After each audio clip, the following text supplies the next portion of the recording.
All right, let's see.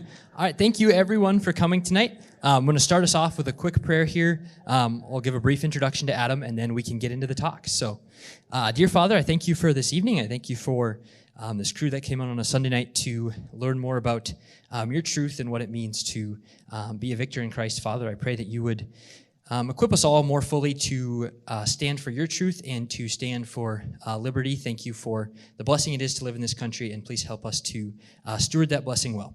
It's your name we pray, Father. Amen. All right, so welcome everyone for coming. Thank you for being here. My name is Caleb Franzen. I'm the president, I guess you could say, of the Roseville Turning Point USA chapter. So if you guys are, thank you. If you guys are willing to, give us a follow on social media. We're on Instagram and Twitter at Turning Point USA Roseville. Just a couple logistics here before we get into it. I believe there was a clipboard being passed around where if you guys are willing to sign your name and your email address, all we're going to use that for is just an attendance for the event. Because I need to tell my superiors, for lack of a better word, that we actually did an event and we actually did have people here. So afterwards, there's going to be a clipboard on your way out of the sanctuary, or there was one being passed around. Another thing, if you guys are willing to, after the talk, we'd love to get a picture with everyone. So we've got a nice banner graphic with Adam's face and the title of the event. So if after the event, if you guys are willing to just kind of come stand around the stage here, we'll get a group picture, and then you guys will be free to go. After the event, after the talk, we're also going to do a brief time of question and answer. So just raise your hand in your seats, and I'll come to you with the mic if you have any questions for Adam. Which should be a good time as well. Let's see. And then we do have two local school board representatives with us tonight. We have Gina with White Bear United and No Left Turn in Education. You want to stand up? And then we have Coffee with Roseville United. She'll be in the back afterwards if you guys are interested in getting involved with school boards, school board candidates. Super important. That's where it all starts, is with education of the kids. So if you guys are willing to talk to them after the event, that would be awesome. Adam will be available in the back room on your way out. His book, as many of you have already seen, Black Victim to Black Victor. You can purchase that, and then I will be back there as well if you guys have questions about Turning Point, getting involved, Charlie Kirk, any of that good stuff. So without further ado, Adam, if you want to come up, we can get rolling. So.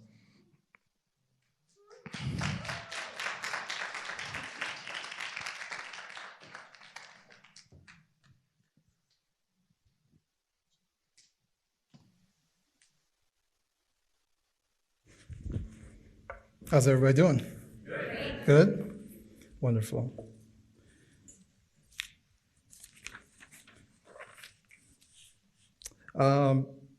First thing I want to say is, of course, thank you all for coming out here.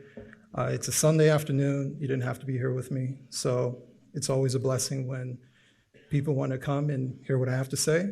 And I'm actually glad to hear that there are people who have no idea who I am who are sitting here. So this conversation is going to be one that's very telling, it's very open, and you'll learn a lot about me, even more so than what's in my book. Like I said, being in front of everybody is a blessing because I'm not really supposed to be here. And I'll elaborate on that as we go on. But I want to give some background about myself. I'm an IT guy by trade. Only a few years ago, during 2020, where not too much was going on, I was sitting in my office and watching the news like everybody else. And I wanted to say something. At first, I just wanted to talk amongst people that I knew, and it felt like I couldn't talk. It felt like discussion was being shut down. And I'm a very closed person. I don't really tell people my politics, my personal beliefs, but I like to listen, and I like to be introspective. But for the first time, I really wanted to say something. And everybody was way too emotional to talk about it. No one wanted to have a conversation about it. And I realized that I can't really have this conversation.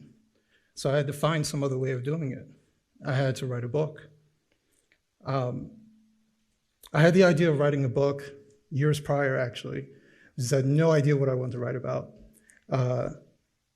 Part of the reason was because of my son. I wanted to leave a legacy behind for my son, and I figured a book was something to leave behind for him. I sat down one day and just started writing, and that's how this journey began, and that's how I'm standing in front of you. The reason I wanted to speak is because the media kept setting narratives about people who look like me and basically bastardizing Black people, in my opinion. I've lived in various states. I've lived in 4 states before I was the age of 18, 5 states in total. And I've been around all different types of people. And I just didn't like the narrative that we were always in danger, that we're weak and feeble, and we're incapable. Because I've always gotten the opposite impression. There are bad people who exist in all colors throughout human history. And that's kind of how I've seen it. There are specific issues that we can talk about, but we have to be willing to talk about it. And for the first time in my life, I wanted to talk about it, and I wanted to write about it. This book was an opportunity for me to talk about, what's the issue that's affecting Black people. And it's always racism, it's always the external, it's always somebody else's issue. But the thing I wanted to talk about that's affecting Black Americans, and actually it's affecting all Americans, is single parenthood.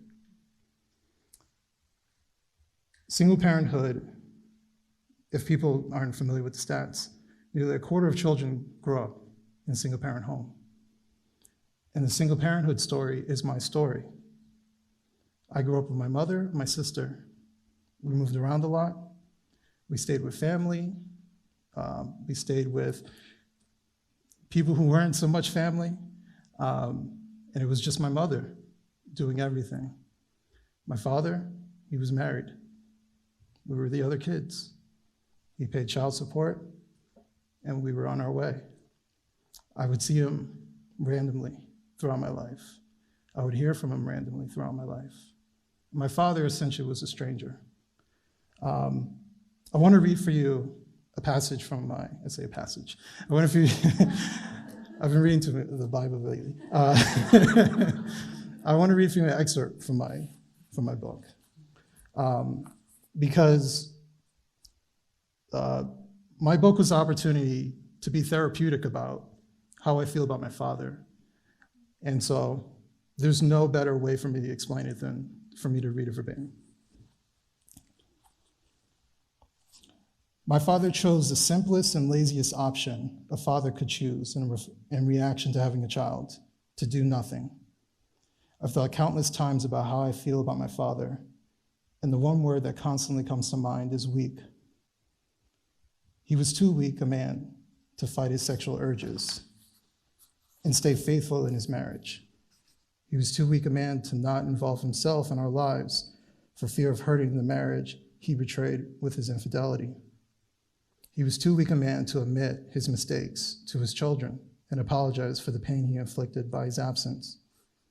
My father wasn't poor. In fact, he did well for himself as a tailor and a business owner, yet he allowed for his children to go in and out of homelessness, while my mother was left to pick up the pieces. The nights sitting in a homeless shelter were never followed by a phone call from my father to help financially or give emotional support. We suffered in silence from our father, and the most minimal effort could have changed our trajectory. Yet he remained apathetic and absent. One day I received a message from my mother telling me that my father was dead, that he had died a few months prior to her message. My late knowledge that my father died exemplifies our relationship and how insignificant we were to him. There was nothing in his will for us because that would take effort and care to do so. What I realized was that his death meant nothing to me because he was dead to me long before his corporeal death.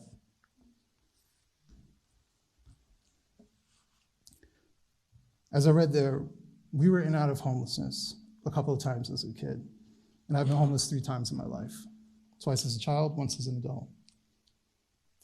The first time we were homeless, we were staying with a family member, and I would say I didn't get along with them. That's the best way of putting it. I was about 6 years old, and one day my mother came home, and my sister told her that I peed myself because I was afraid of my relative. The next day, I got off the school bus. My mother said, "We're gone." We were homeless.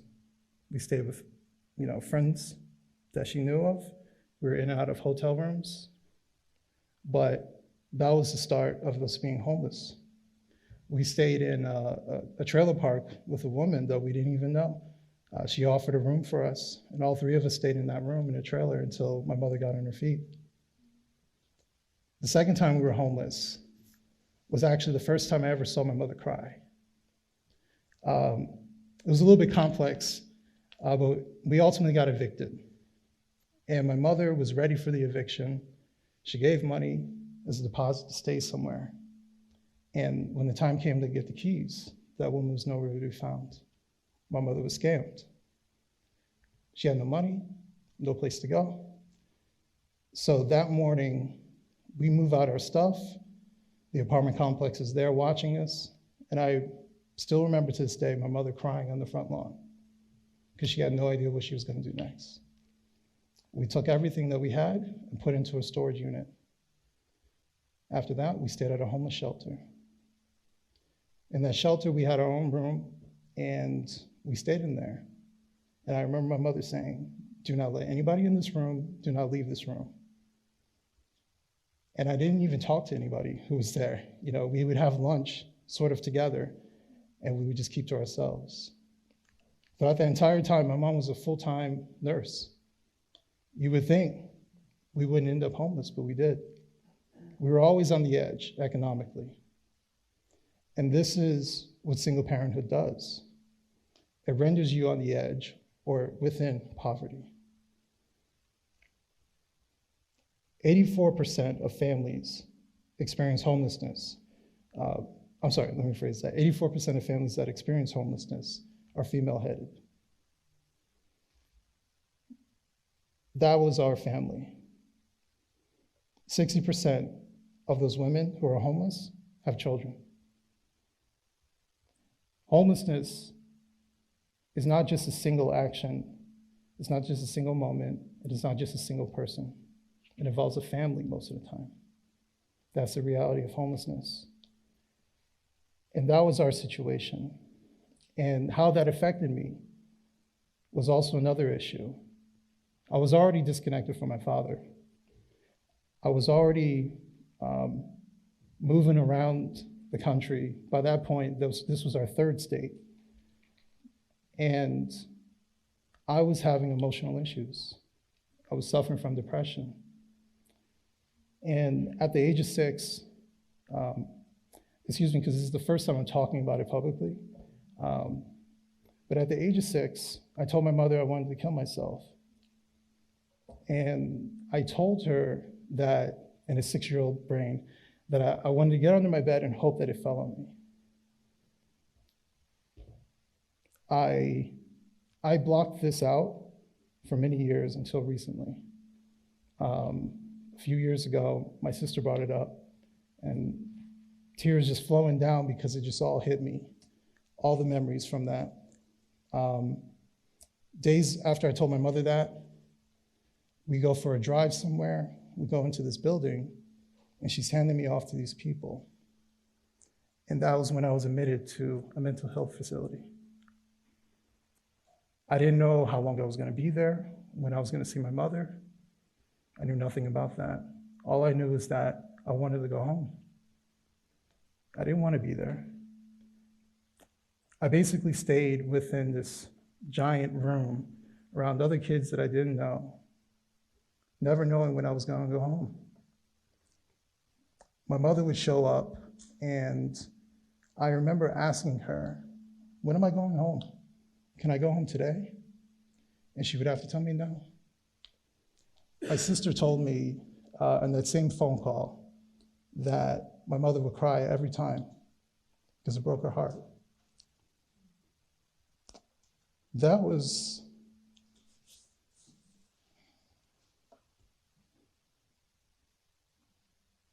I told you the first time I'm talking about it in public. That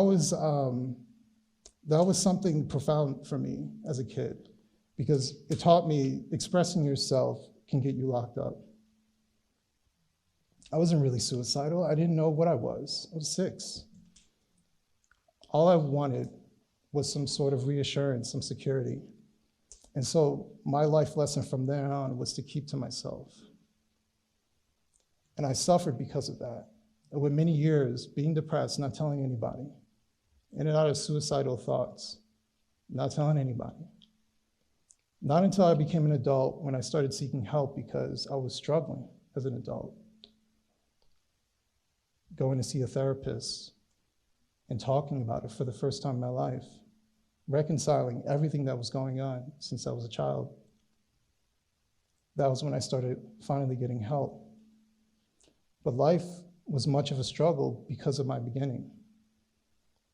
And I think we don't talk enough about what single parenthood does to kids mentally. We don't talk about how it makes them vulnerable. It makes them vulnerable to predators. You know, we have really good stepfathers that exist in this world, but there are a lot of men that will enter a child's life who don't mean them well. And that is presence because of single parenthood. That is presence because of divorces. And we can't guarantee every relationship works out. But I don't know if we try hard enough.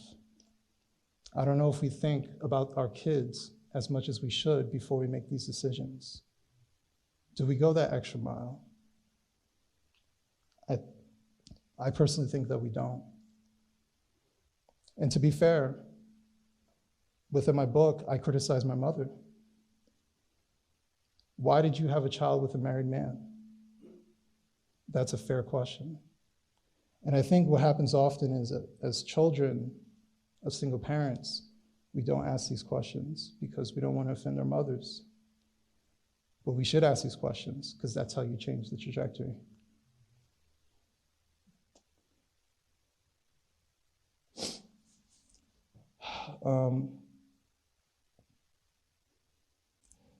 Like I said, when I became an adult, I finally started realizing where my errors were coming.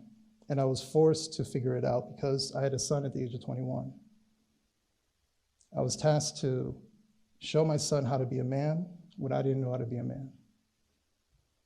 And life was about figuring that moment out, figuring out, how do I teach this boy? Because the only thing I knew about being a father was not to be my father. And I think that my son helped me to grow up. My son helped me to realize that life is bigger than myself and to sacrifice and take those risks. I didn't kill myself in those depressing moments because how would my son take this? Would he blame himself? I made it my goal to constantly improve. I made it my goal to get over my anxiety, over my depression, because my son is more important than me. All of this coincided with this journey with God. They say that God is not of confusion, the devil is. I spent most of my life being confused, unsure of myself, questioning, am I doing the right thing? How are they perceiving me? Putting value in other people and not trusting who I am, the core of my being. I didn't have my father to reinstall that within me, to say, it's okay if you make a mistake. You got this. I went around all these other children throughout my life who had fathers playing baseball with them, and I was the only one who didn't have my father there. Am I a good baseball player? Their fathers are there to tell them, you did a great job, cheer them on. My mother was at work. No one was there for me. And I can't fully blame my mother. She has to do what she has to do. Being a single parent is a failing position. You have to sacrifice somewhere. And I wanted to use this opportunity to write this book, to talk about all of this, because we don't do it enough. I improved once I started realizing that God was in my life throughout this entire venture. Those low moments, those moments where I struggled, those moments where I didn't know if I was doing the right thing, God was there the entire time. And once I acknowledged that, my life started changing. Once I got rid of the confusion, once I got rid of the depression, the anxiety, and started trusting myself, trusting that voice within me, my life started changing. God was there the whole time for me. He looked out for me in many ways. When I was in that mental health facility, I didn't really have any friends, but there was this one boy who had came in after me, and he would talk to me, and he seemed relatively nice, but I wasn't really interested in having friends. One night, he tried to get in my bed, and almost as fast as he got in my bed, one of the attendants who was there turned on the lights. I pretended I was asleep, and he caught the kid, and I never saw him again. I think to myself, what if no one saw that? How would my life change? Because my life was in the hands of some stranger. And God was there to protect me in that moment. I think about so many examples where it felt like I'm alone, but I really wasn't. It's that realization that God was there to help guide me throughout my life, even in those low moments. I'm standing here, and I'm not supposed to be standing here in front of you. I'm supposed to be a statistic, dead, maybe on drugs to drown my sorrows from not having my father in my life. Maybe I'm supposed to be in jail because I got caught up with the wrong people. But I somehow avoided all that.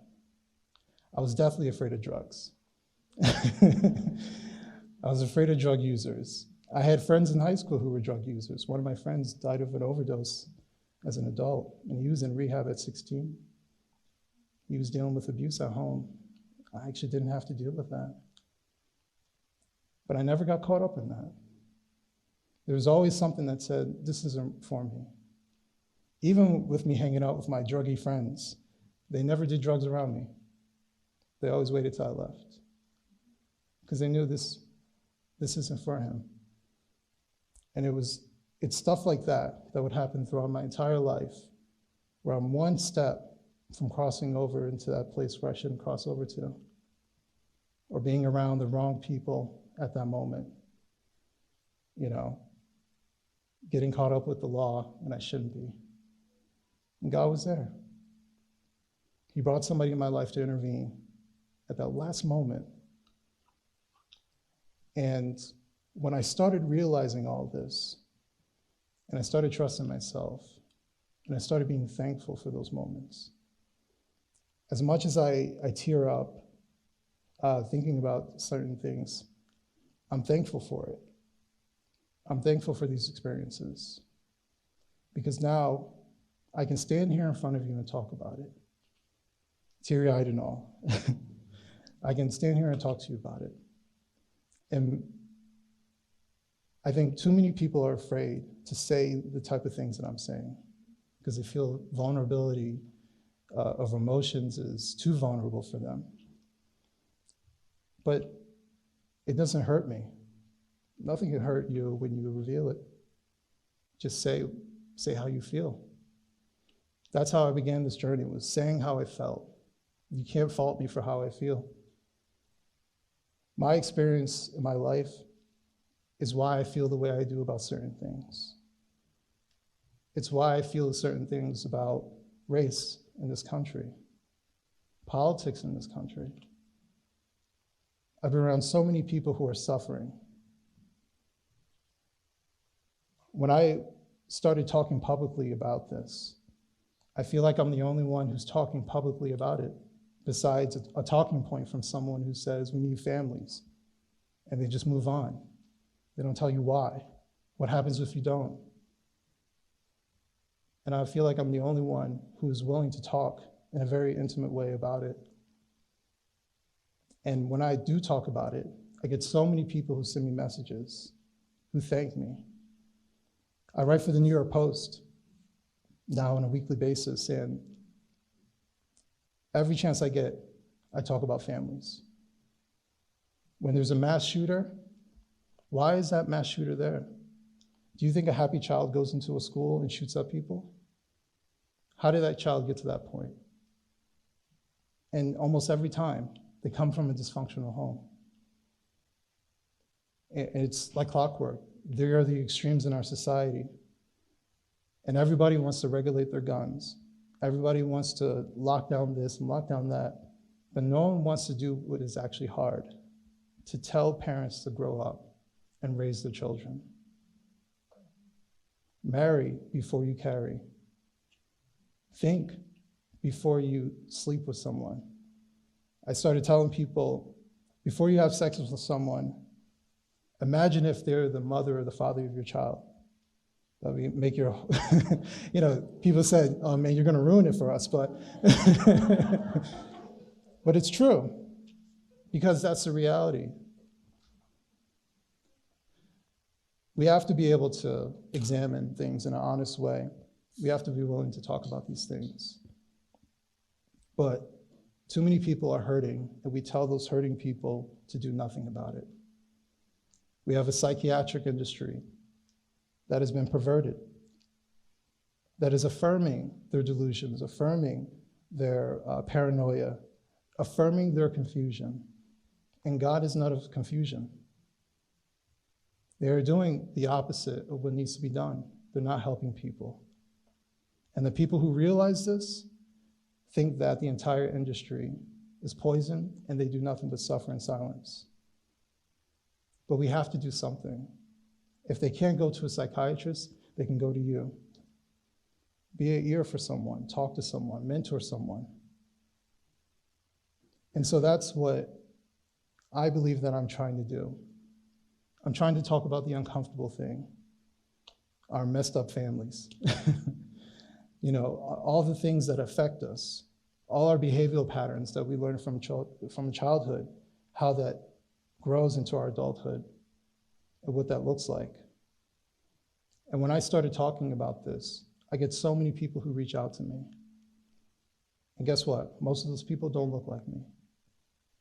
Like I said, nearly a quarter of children in America are growing up without their parents in the home, for both parents in the home. They're growing up in a single-parent home. Our young men need us. Our young men need fathers. The violence that you see on the streets, the violence that you see shooting up the schools, guess what? They're largely impacted by fathers and how they're actually influencing their lives, or if they're not influencing their lives. Boys need guidance. They need structure. They need affirmation that what they're doing is a good thing. They don't need to run around with other lost boys, because that's what they are. I don't care if they're grown men with muscles and everything. They're lost boys who just became lost men. They're lost in this world, and everybody has failed them. Everybody's told them to stay astray and remain lost. They're not doing enough for them. And this is the type of society that we're advocating for. And we have to do something. I'm just one man, but we can all do something. Even if you just affect one person, that's a start. That's more than what was done before. But if we don't acknowledge that there's a problem, nothing can ever be fixed. If we're afraid to talk about things, then nothing changes. You can't be surprised when nothing changes and you do nothing about it. So as much as I am a relatively mild-mannered, quiet person, I have a big voice now. And God has blessed me with a big platform to use this voice. I don't have a college degree. I went to tech school. I don't have any formal education in writing. Yet I was able to write a book that touched people. Yet I'm able to write for the New York Post and Newsweek and all these other publications. Where did that come from? When I sat down for 5 days a week for about 9 months to write my book and self-publish my book, where did that come from? Because I tell you, in those moments, what I wrote, that wasn't all me. And I still feel that way. I still feel God running through me. And when I come out to events like this, I have people telling me the same thing. God is running through you. It took me a long time to realize that aspect of it. But I'm very thankful for the blessings God has given me and the talents that God has brought me and the opportunities that I did not expect. Like I said, I wasn't supposed to be standing here in front of you, but God has blessed me and brought these opportunities in front of me. And if I can do it, a kid who was homeless, I barely graduated high school, suffered, no father, depressed, suicidal, struggled while trying to raise a child, and somehow be where I'm at today, where I'm happy. For the first time in my life, I'm happy. Not pretend to be happy, not, I'm okay. I'm happy. I'm fulfilled. Because God has been there. And realizing God's presence really helped me. And He is driving me further and further to helping other people. Our mission on this earth is not to fulfill ourselves, but to fulfill others. That's my personal belief. And if you can help others, then help them. If you can't, you can't. But try. I'm not supposed to be up here in front of you, yet I am. Thank you.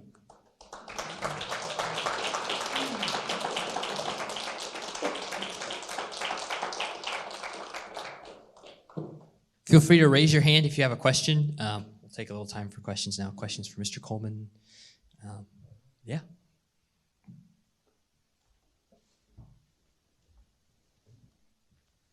Good evening. Glad you made it out. I'm a high school teacher, and thinking this was about CRT is something that is pervasive and becoming more and more of an issue.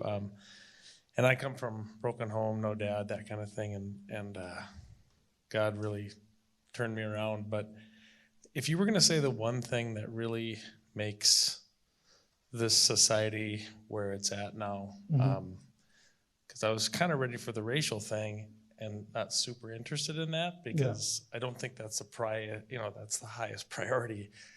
I really think in public education especially, that's fairly feminine, that boys are lost. And they're being engineered to stay lost and controlled. And certainly there needs to be,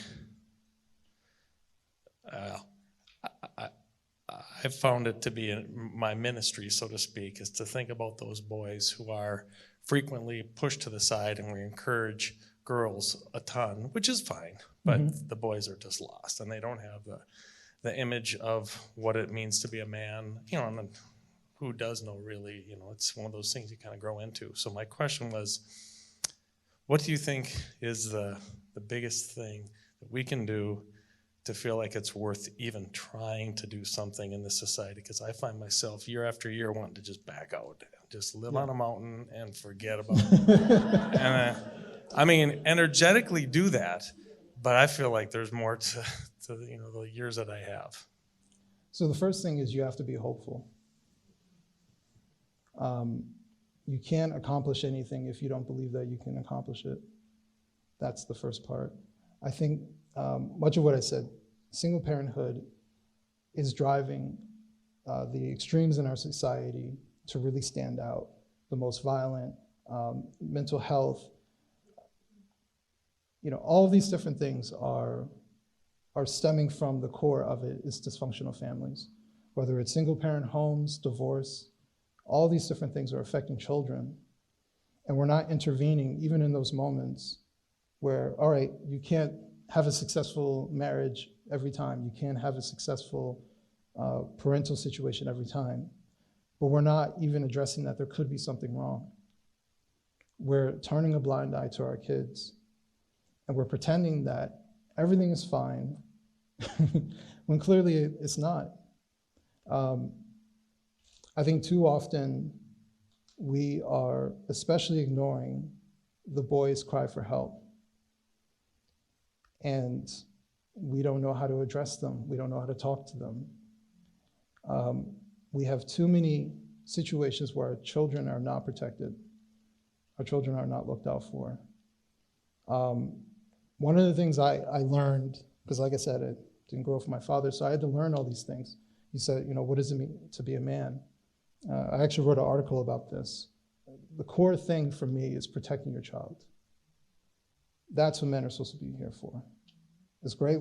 I work with an organization called Moms for Liberty. All moms who are doing things to go to these school boards, and that's all great. And I think they're doing a great job, and it's coming from a good place. But where are the fathers? Why do the mothers have to come together to organize, to all of these things? How come every video I see of these school board meetings, it is mostly women? That's great that they're there, but where are the fathers? Because it's their duty, it's their job to protect the children. And I get it. Some of you are at work, but you know what? You could take a day off when you want to do something you really want to do. I'll tell you something else personal, like I haven't been. This year was the first year my son was in homeschool.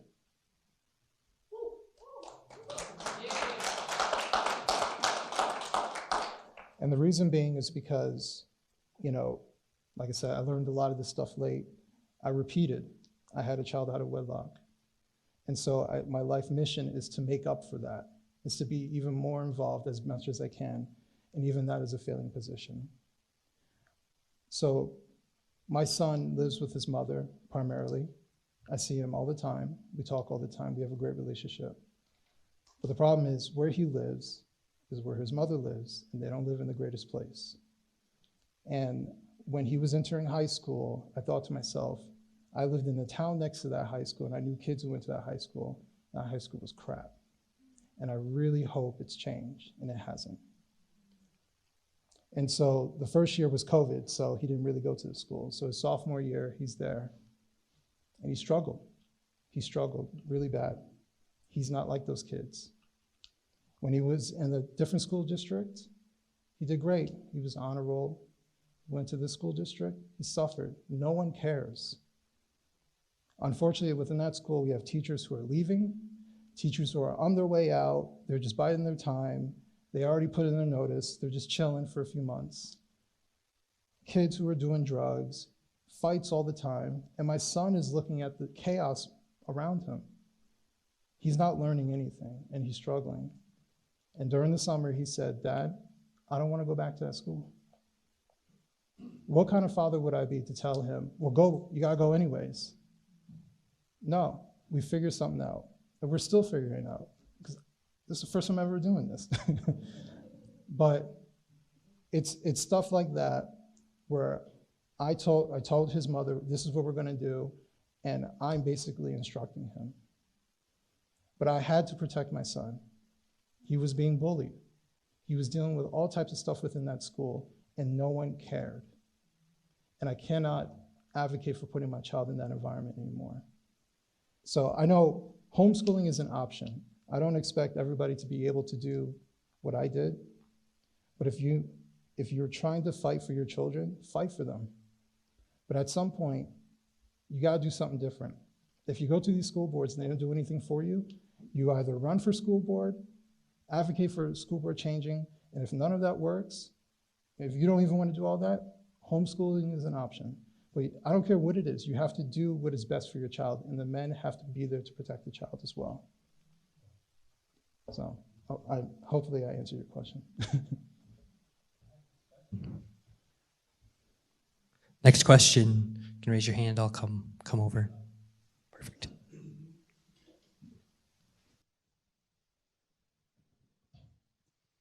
How you doing, Walter? Good to see you, my friend.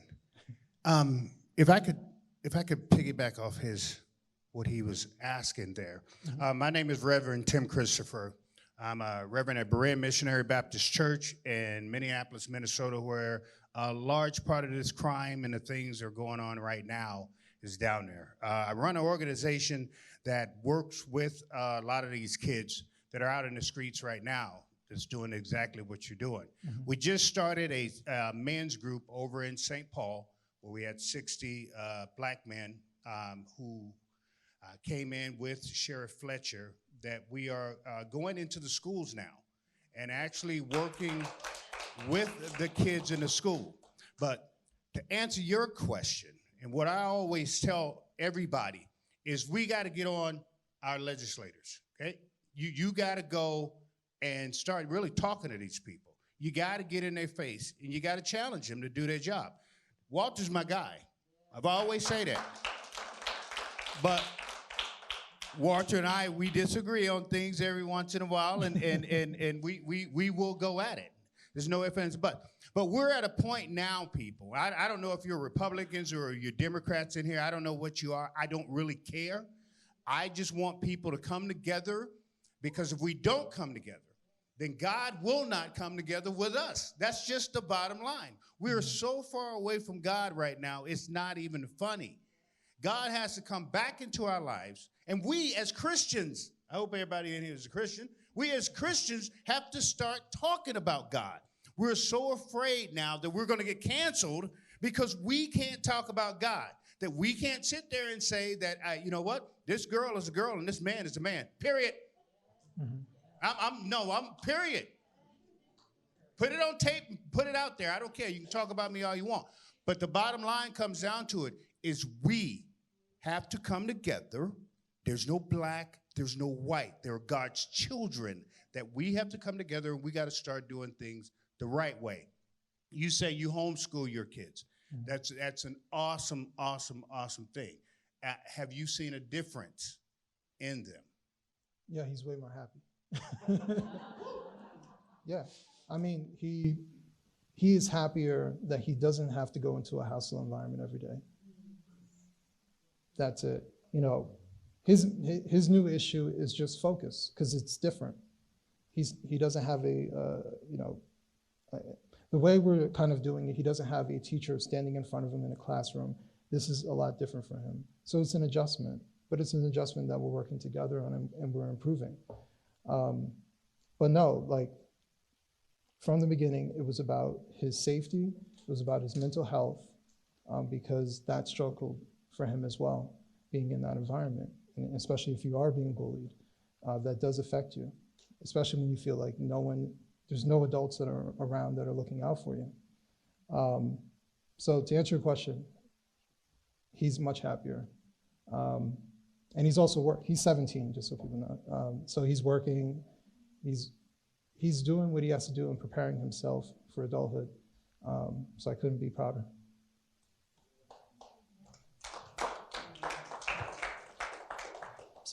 We'll do this one first and then this one. I don't necessarily have a question, but just to kind of piggyback off of these two, I lost my husband almost a year ago. I also have a 17-year-old son. But if you know of moms who have children at home, and for whatever reason, dad's not there, guys, step in. We want that for our children. And I'm thankful that I've been at a church and I have very close friends, and the men of those families have stepped in and been there for my kid. And I'm so very thankful for that. So if you know of those people in your life, do that. Guys, please, we want that. Thank you.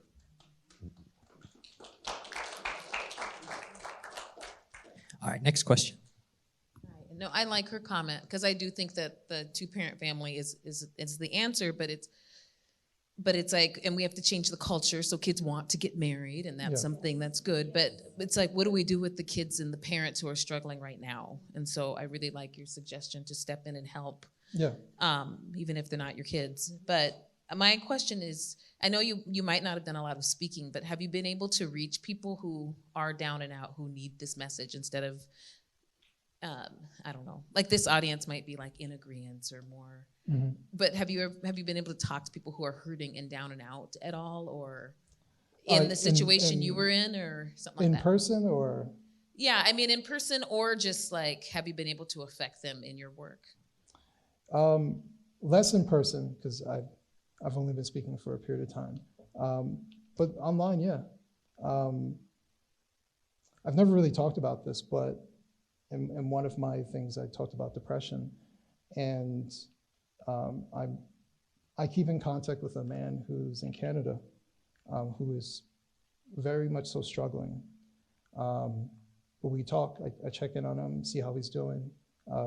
He was basically just isolated, stuck at home and fighting to go back to work. And he's preparing to go back to work. So I'm not putting that up to me, but I wanted to be there for him. And I don't even know this guy. But he had reached out to me, and I felt called to keep in contact with him. And there are a lot of people who I've been very fortunate to be in contact with, who wanted some sort of help, or just understanding, or just to talk to someone, or just to know that they're not alone. And I think that means a lot. I think about like the times that I struggled. If I knew that there was somebody who was going through the same thing as me, I think that would have helped me a lot. So even just talking about it, or people who've read my book who are like, I went through that. You know, someone who became a friend of mine read my book.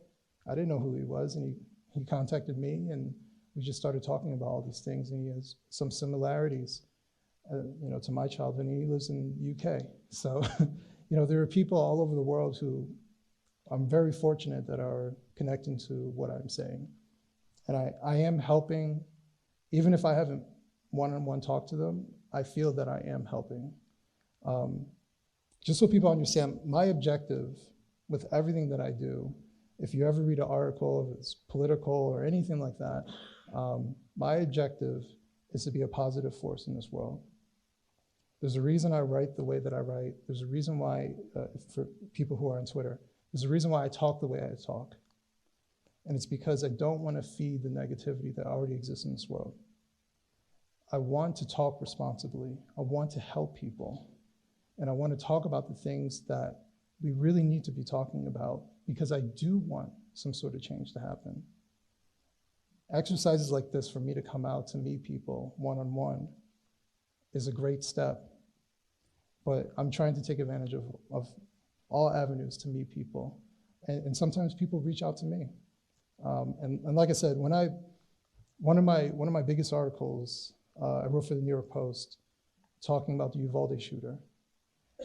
And one of the significant things was, COVID happened, he was put into isolation, he was already disconnected from his father physically, but when COVID happened, his father didn't come in around at all.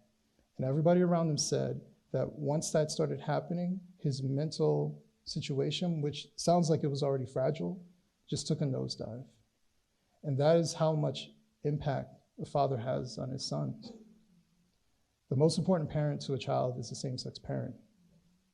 And when you lose that connection with your father, that is the person you're supposed to mimic, who's supposed to be there to help guide you. And if he's already in a mentally fragile state, and if his father disappears from him, where do you think he's gonna go? So, I mean, ultimately, he's responsible for what he did. So when I examine these things, I'm not putting it all on his father. Ultimately, you're responsible. But I'm highlighting these things so we don't have another Uvalde. So that we can say, you know what, I know this kid who's struggling with this. Let me mentor them. Let me get in their life. You know what, my son is going through this. Let me be more involved. Let me ask him on a daily basis, how are you doing? And if he says, I'm fine, but he doesn't look fine, don't accept that answer. Like my son, he tries to lie to me sometimes by saying, I'm okay, but like, you don't sound okay. And so I ask him, and I say, it's okay if you're not. Like, just tell me the truth. What's going on? Sometimes you have to dig it out of these boys to get them to be honest, because they don't want to disappoint you as a kid to their father. They don't want to disappoint, so they hide their feelings. And we have to dig out, how do you really feel? Or actually listen to how they're saying it. If I'm fine, they're not fine. So we have to be more involved in our kids' lives, more involved in, if you're heavily involved in a community and you're exposed to these kids, you see stuff going on, be there. We have to do that. That's how we make a change.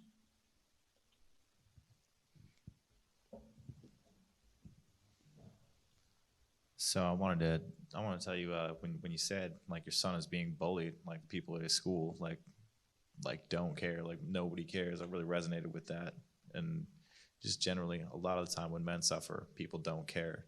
Yeah. And in my own life, I've found that being close to God, spending time with God, is immensely important, because then whether people care or not, like that doesn't matter, because you have a relationship with God and He is your refuge and your strength. And I find going for long walks in the woods is a good thing for me to do to get in touch with God. And I was wondering, for you personally, like when you need to get in touch with God, when you need to be with your Heavenly Father, what do you do? For one, I pray. I didn't really talk about this before, but throughout my time of confusion, I was also confused about religion and God. I was agnostic. I basically settled for, I think there's something there, I don't know, just the confused answer. So it was, and I'm still on that path. Sometime this year, I do want to get baptized. And that's something that I'm mentally preparing myself to go through, because I don't want to, I take it seriously, put it like that. But as far as how do I connect with Him, I try to connect with other people as well. I feel that my path is to help people. And I think that's what God wants me to do.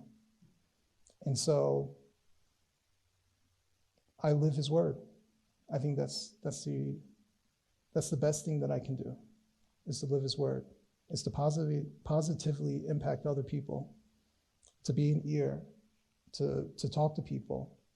I'm heavily on Twitter, and I have my DMs open. Anybody can send me a message, and all types of people send me messages.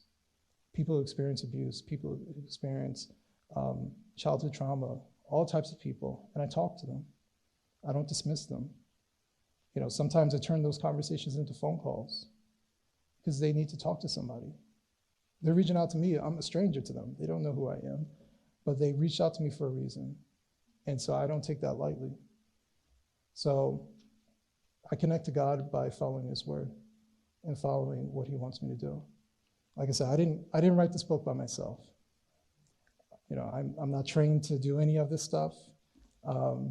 And even with me having the success of, writing for mainstream publications like the New York Post, complete accident, wasn't even purposeful. And that's how it goes sometimes. And it was that moment I was supposed to. And they like my work, and they want me to keep doing it. And so now I basically write full time.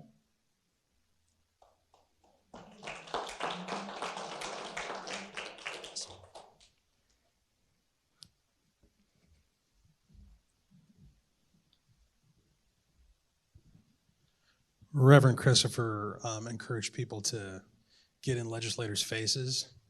I'm wondering, what should people be saying when they do that? And what kind of public policy would you like to see advocated for? And specifically, when it comes to trying to compensate for fatherlessness and the issues with families and communities. It's on one side of the political spectrum, you see a lot of proposals along the lines of funding nonprofit groups to engage in what they call services, which basically just kind of substitute for what would normally happen in a family or a church or a community. Right. What are your what do you like about that, dislike about it, and what other types of public policies would you advocate for? Thank you. That's a good question. Okay.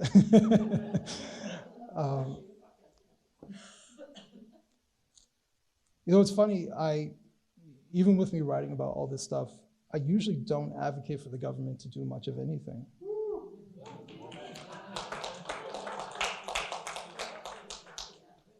I'm afraid that,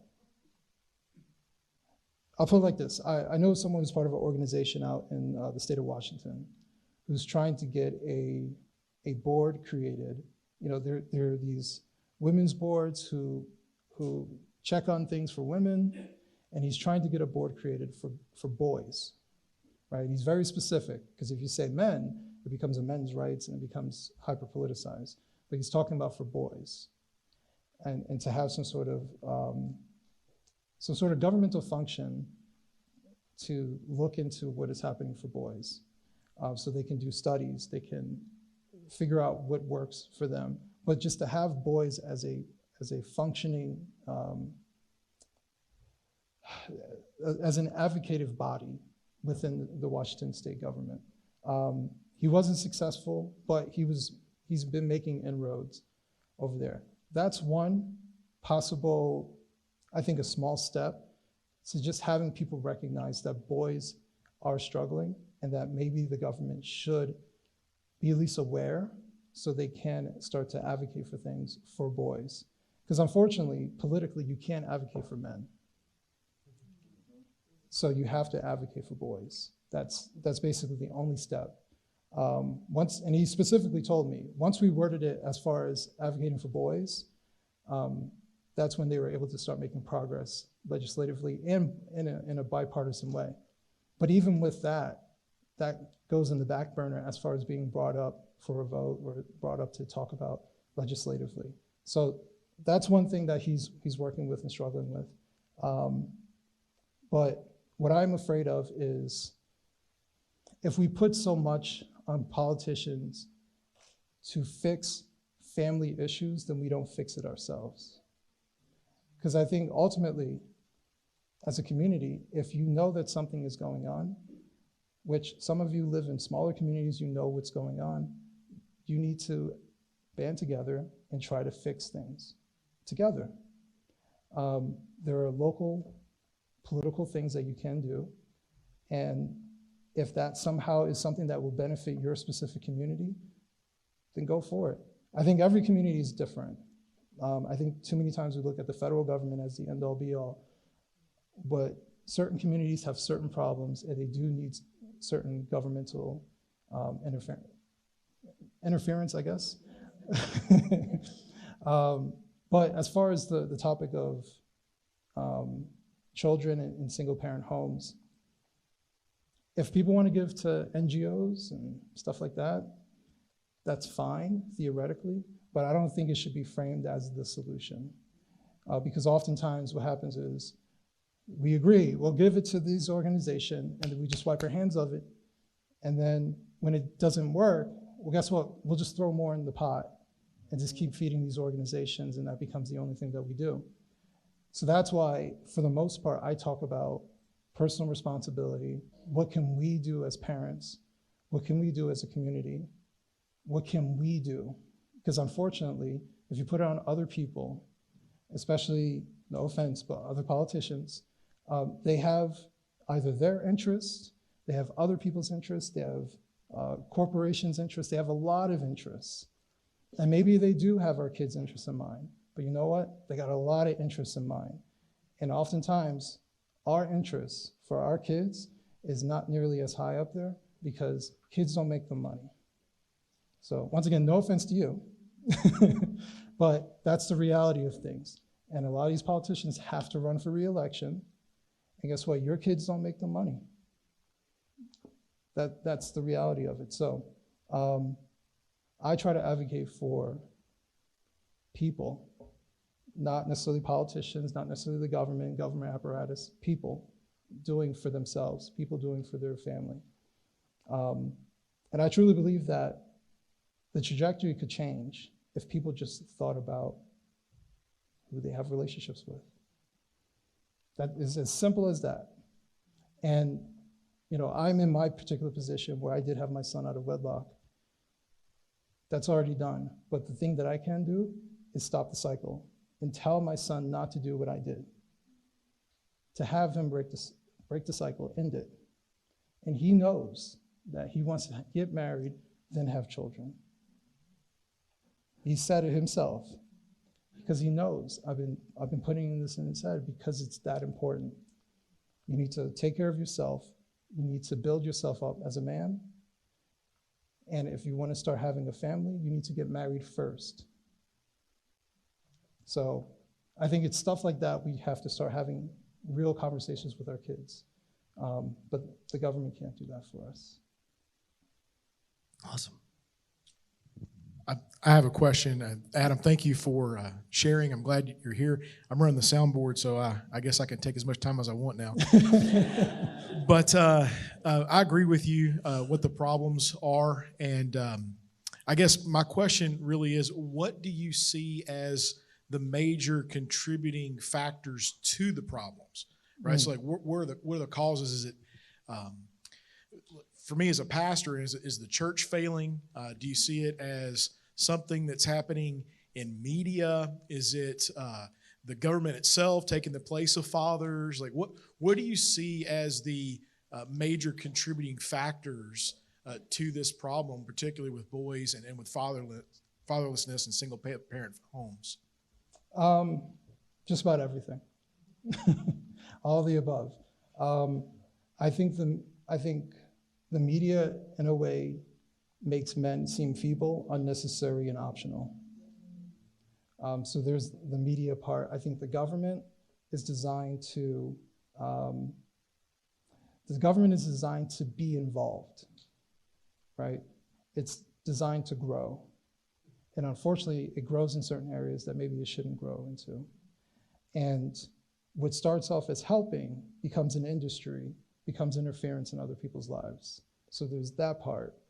I think feminism plays a part into it too, which feeds into the media because we get slogans like, I don't need a man. We get slogans like, I can do bad by myself, right? We have the government as far as court systems go, where we have the court system overwhelmingly putting children just in the mother's home, overwhelmingly interfering with kids' lives, overwhelmingly overlooking what the father can do and provide, even if it means putting the child in a separate home and funneling the money through the court system to give it to the mother. We have all these things that are interfering with family. But for the most part, I think selfishness is the number one driving force. I think we care about what we want. We care about how this person makes me feel and how this person is not making me feel this way anymore. So I think we've elevated ourselves more so than our children. We've elevated ourselves even prior to having our children. We think about our lust for this particular person, and we don't think about what attributes does this person have that can help to raise my child, my potential child. We have accidental children. We have an abortion system that is set up to correct your mistakes. And guess what? It wasn't even a person. We have all these different things to fulfill our selfishness. And I think that is the number one driving force. We can have the government saying, if you have children out of wedlock, we'll take care of them. We can have all these things. We can have the media blasting all these messages. But guess what? We still do it. We're the ones who are going in and having sex and making these babies. We're ultimately the ones who are responsible for it. So everything plays into it. No problem.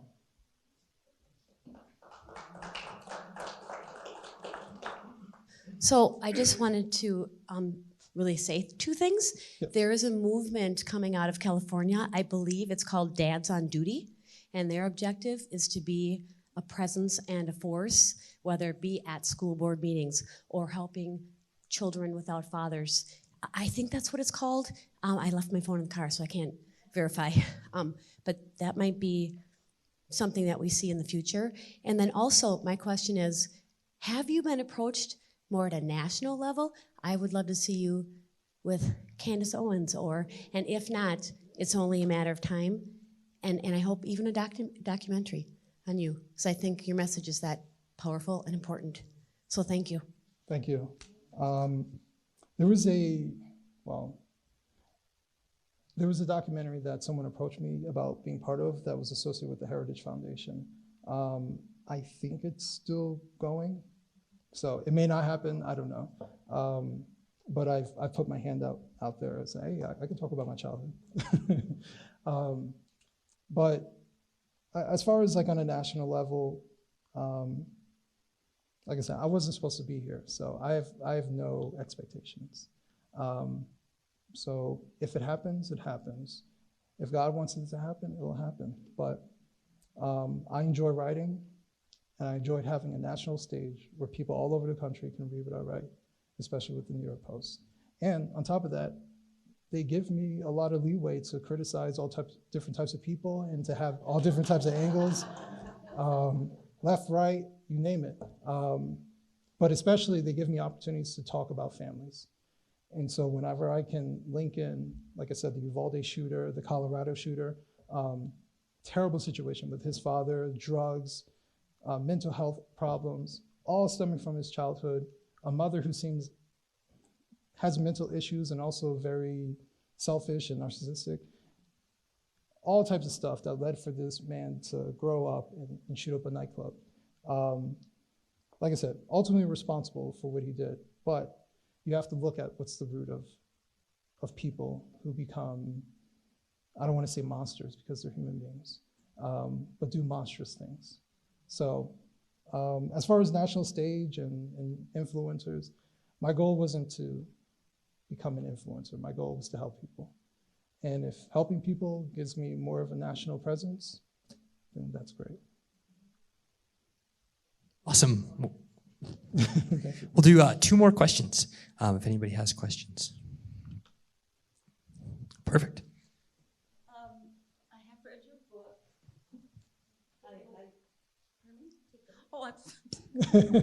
I'm not a speaker. Okay, I have read the book. If you haven't read the book, it's amazing. It took me a while to get through it because I'm not a very fast reader. But page 254 really spoke to me. In fact, I've got the whole book underlined.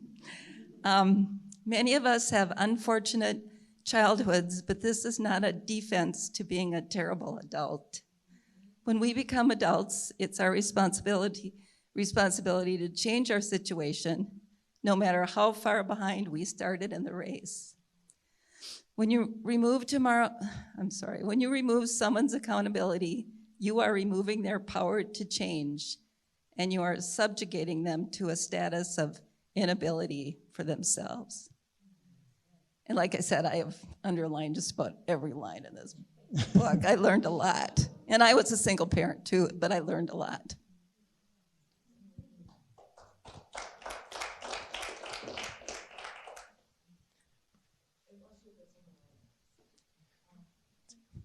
All right.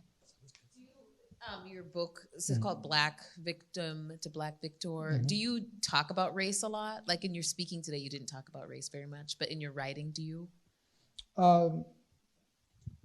So in the book, the way I kind of put it is that race is the facade of the book. I do talk about certain things that I think are race specific, but the meat of the book is talking about family. I'm talking about morality. That could be anybody. And that was actually what I realized that I really wanted to do. I didn't want to write a book talking about race per se. I wanted to write a book talking about how do we bring people together? How do we help children and what children are going through? In the end of the book, I did something that I don't think a lot of people do in their books, where they complain about stuff, they have solutions. Because I didn't want to write a book just complaining about things. But I have some solution things that are in there, simple things. But ultimately what I was trying to do was saying that the conversation about race, we have a lot more in common than we do different. And one of those things is trauma. I told a story within the book. There was a man that I met online through a free speech forum. He's in his 70s, he's a veteran, and he's white. We have nothing in common aesthetically, but when we started talking, we started talking about politics, but then we started talking about our childhood. He grew up, he didn't even know who his father was. He grew up lost. He got into the military because he had no idea what else he would do with himself. After the military, he bounced from country to country, Central America, Asia, lost. He had kids, but he became an alcoholic because he was drowning all these things that he never talked about. And he struggled. He struggled as a man. He struggled to move forward in life. It took him a long time. But by the time he realized the mistakes that he made, he affected his children. And by the time I started talking to him, I said, "Do you talk to any of your children?" He said, "No." And I told him, "Never give up." He said, "They don't want to talk to me." I was like, "Keep trying to reach out to them."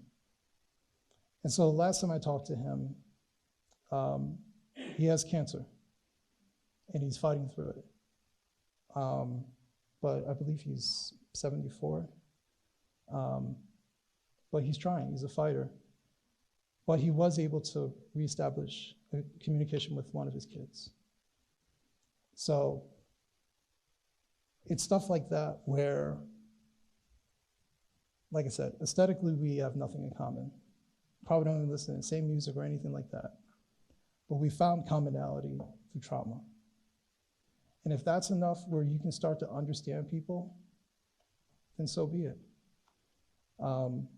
So that was my story that I contributed within the book to show that we can come together. There are a lot of people who are hurting. As much as the narrative is about single parenthood and then immediately we talk about Black people, we are disproportionately high, yes, but guess what? There are more white people who are going through the same single parent situation statistically. And guess what? No one listens to them.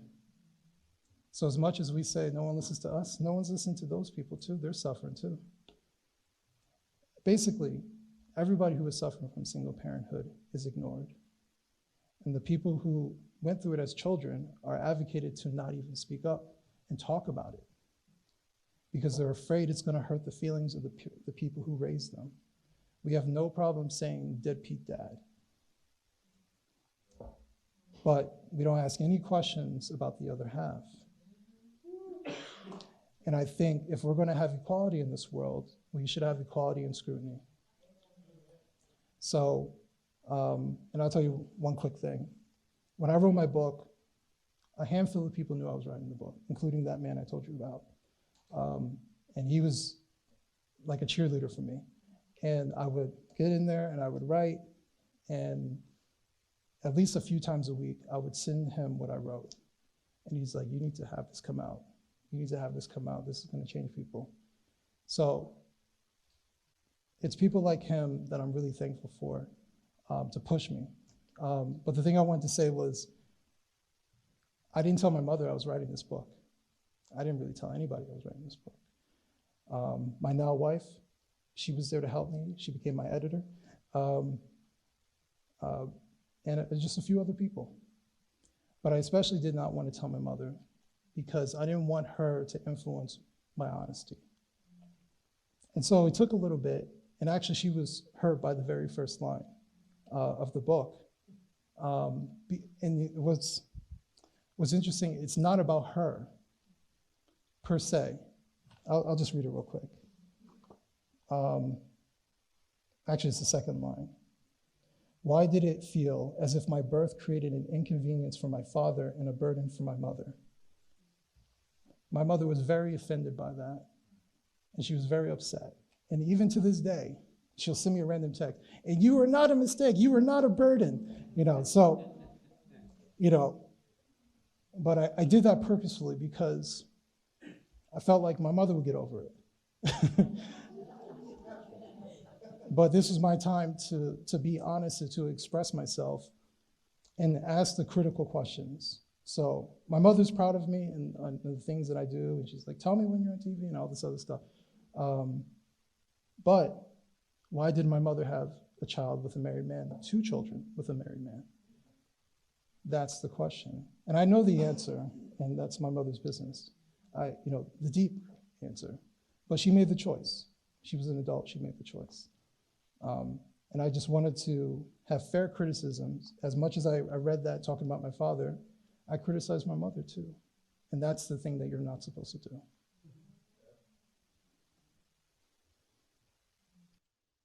Awesome. Well, thank you, Adam. We'll wrap up the event here. But like I mentioned before the event, Adam and I will both be, if you have any questions about Turning Point USA, I'll be at the table out there in the back. Adam will also be out at the book table. But let's give him a quick round of applause.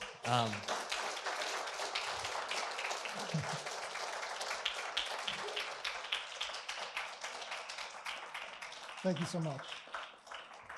And then just a quick reminder, as many of you guys that are willing to, we'd love to get a picture, kind of a group picture up on the front of the stage here. We have a big poster board here we can use. So we've got a fun poster. But we'll get a big picture up here, as many people as are willing to, and then maybe kind of both. So if you want to stay up on the stage, we can fill in around you. But yeah, and then otherwise, you guys have a good rest of your night, and the books are available in the room.